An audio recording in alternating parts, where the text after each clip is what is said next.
Alors, puisque M. Stéphane Marie en a fini avec ses haricots, passons au sujet suivant qui plaira plus aux gourmands qui apprécient les goûts qu'aux ultra-cartésiens qui se méfient de tout. L'Alsace est un haut lieu de la biodynamie.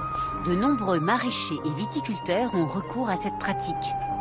La Maison de l'agriculture biodynamique conseille, forme à la méthode du fondateur de cette pratique. Bonjour Hélène. Alors ce mouvement est très ancien puisque c'est vraiment le courant qui a fondé l'agriculture biologique telle qu'on la connaît aujourd'hui, on peut dire ça. Ça date en fait de 1924, époque à laquelle un scientifique et philosophe autrichien qui s'appelle Rudolf Steiner a donné des conseils à des agriculteurs pour leur métier et a donc le premier proposé qu'on se passe totalement de la chimie en agriculture. Il a également donné directement, là pour le coup, les recettes des préparations biodynamiques, c'est-à-dire de ces médicaments, en quelque sorte, de ces médicaments homéopathiques qu'on utilise aujourd'hui pour soigner les sols et les plantes en biodynamie. J'ai besoin ce matin de quelques graines, hop, des poirées et de la mâche. Et aussi, il faut que je prépare des fleurs de pissenlit pour nos préparations. Elles sont belles cette année. Cette pratique demande de la préparation. Dès la fin de l'hiver, le maraîcher déterre un trésor qu'il a enfoui lui-même avant les grands froids. Alors là, c'est une corne de vache que nous avons remplie de bouse et enterrée à l'automne. On l'a laissée 6 mois dans la terre. Au printemps, on la ressort et nous découvrons alors à l'intérieur la bouse de vache qui a évolué dans la corne, un compost bien mûr.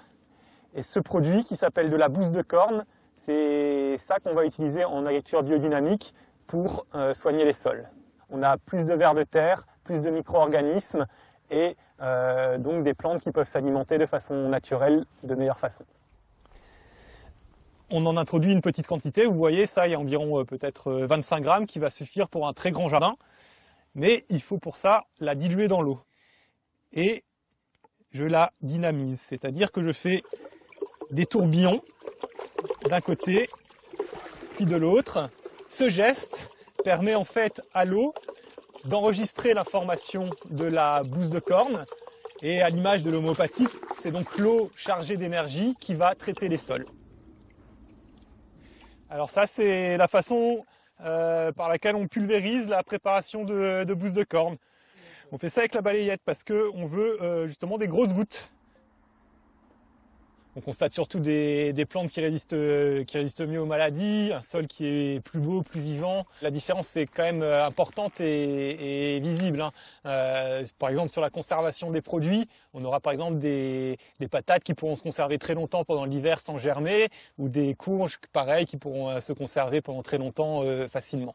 On est quand même considéré par les agriculteurs biologiques comme des gens qui apportent des idées novatrices, des nouvelles techniques, des choses nouvelles. La biodynamie permet une véritable interaction entre maraîchers, viticulteurs et éleveurs. Car la vache est au centre du principe biodynamique. Il faut quoi, 2-3 bouses? 1 ou 2 kilos de bouse me suffira. Là, elle est magnifique. Là, elle est bien. Elle est consistante. Ouais. Tiens, Patrick, ça c'est le petit lait. C'est le lait d'égouttage du fromage. Voilà.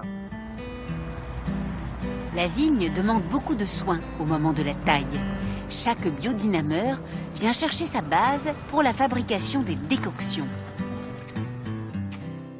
Donc en fait, c'est comme une recette de cuisine, c'est assez simple. Donc on a déjà la bouse de vache qui est l'élément organique, l'élément nutritif comme pour un sol, comme pour un compost. On a le petit lait avec toutes les bactéries et ce milieu très acide. Et puis là-dedans, on va rajouter maintenant de l'argile. De l'argile qui vient de Montmorillon. Pour terminer notre badigeon, on va prendre une décoction de prêle. La prêle sert à lutter contre les champignons. Donc on remélange avec la prêle. Voilà, donc on a notre badigeon.